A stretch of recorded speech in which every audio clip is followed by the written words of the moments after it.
I'm getting ready to take my block to a machine shop, and I wanted to take a quick second to make a video for you guys on how you should get your stuff ready before you take it to the machine shop. As everyone on the channel knows, I have a lot of experience with machine shops.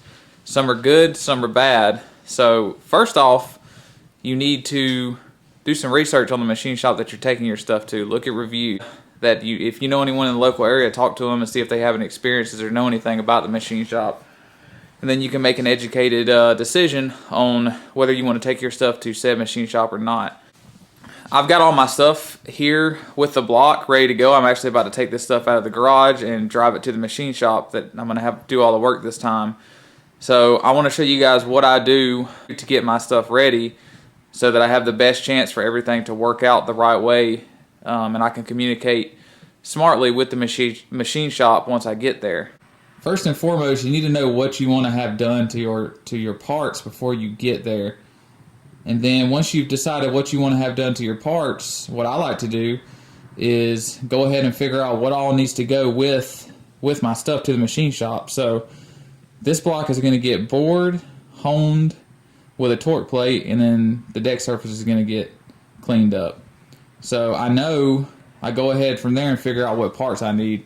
And then what I like to do is I like to find a box so I can keep all my parts in one place. So once it gets to the machine shop and there's 100 different blocks and heads and everything floating around in there, it's easy for the guys at the shop to keep track of all my parts. So I'm just doing some work to make their lives easier, which they'll appreciate. So I've already figured out what I need, so I've got my box. Label every single item you have with your name.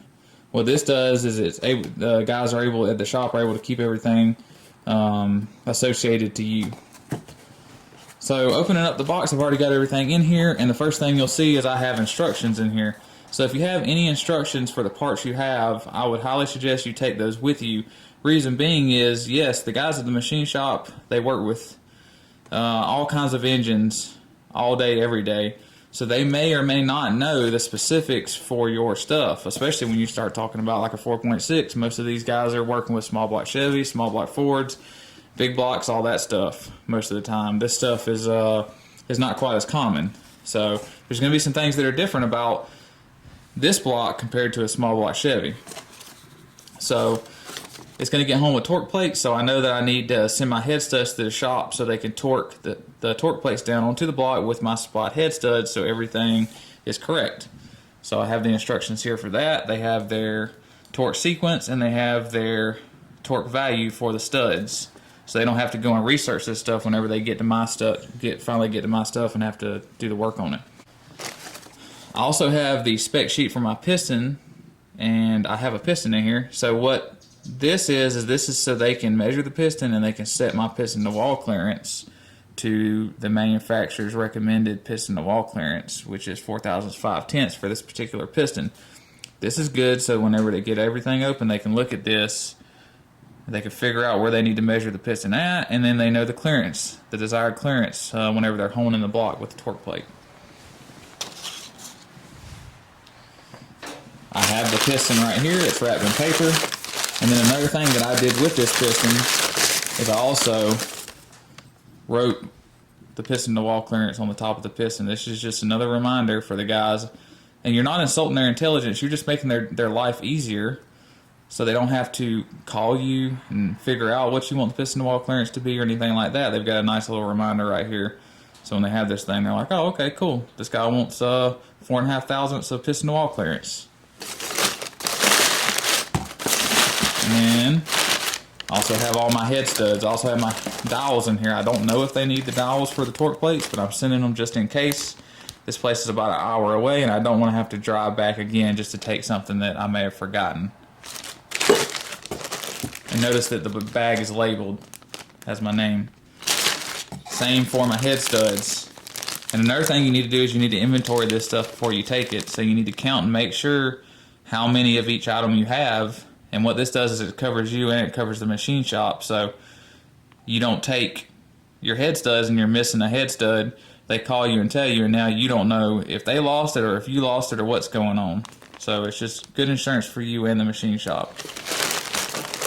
Have the nuts separate right here. Bag is labeled.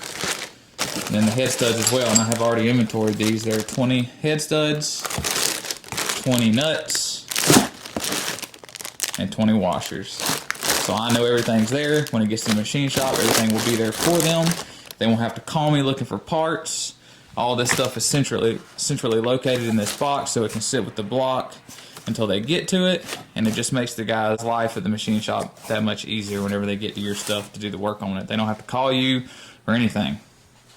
Another thing that I used to do, I don't really have to do it as much anymore because I have more experience talking with the guys when I get there, just because I have a lot of experience in building engines now, is I used to would write everything down and make a list of what I wanted done. And usually when you get there, you have that list. You can go down the list with the guy at the shop, and they'll usually write that on. They'll usually have a paper there at the shop with all that stuff, and they'll mark off what you want done and write notes and stuff in there. Like I said, I don't need that, but for someone that's not used to doing this kind of stuff, doesn't have a lot of experience doing it, I would highly recommend that you make a list before you get there of everything that you want done. Alright, so I've seen a bunch of you guys, and I want to hit on this real quick. I've seen a bunch of you guys in the comments that are saying I need the top fuel hoops from TKM. I would really like to do that, but that shop, TKM, they're great. I watch a lot of John Dock's YouTube videos, and he's a very big supporter of TKM. Their facility is amazing. They're just really far away from me. They're over 9 hours away. I don't want to deal with shipping an engine block again, and I really don't want to deal with driving 9 hours there. I feel that the MLS head gasket can be pushed farther than where I blew the last block. I think with some better tuning, better fuel, and some closer attention to head stud torques, and then I'm probably going to retorque the head studs after a heat cycle. I feel like all that stuff is going to set me up for success, and I'm going to be able to push the MLS gaskets a lot farther. There are a lot of guys out there that have been a whole lot faster on a 4.6 with MLS head gaskets. So as much as I would like to do the top fuel hoops, I'm just going to stick to the MLS gasket for now. And if for some crazy chance down the road I just figure out that it's just not going to happen, then I'll invest and I'll do that down the road. But like I said, I don't feel that's needed. So I got everything ready. The block's going to go out to the machine shop. The heads are going to get welded on here. I'm going to get them decked and fixed, and then I'm going to start tossing this engine back together. So hopefully not in machine shop jail too long. Like I said in the last video, I'm going to get this stuff loaded up and head out to the machine shop. And the next time you guys see this block, it'll be machined and ready for me to clean it and assemble. So that's all I got, guys. Hope you guys have a great day. Like always, comment, like, and subscribe, and I will talk to y'all later.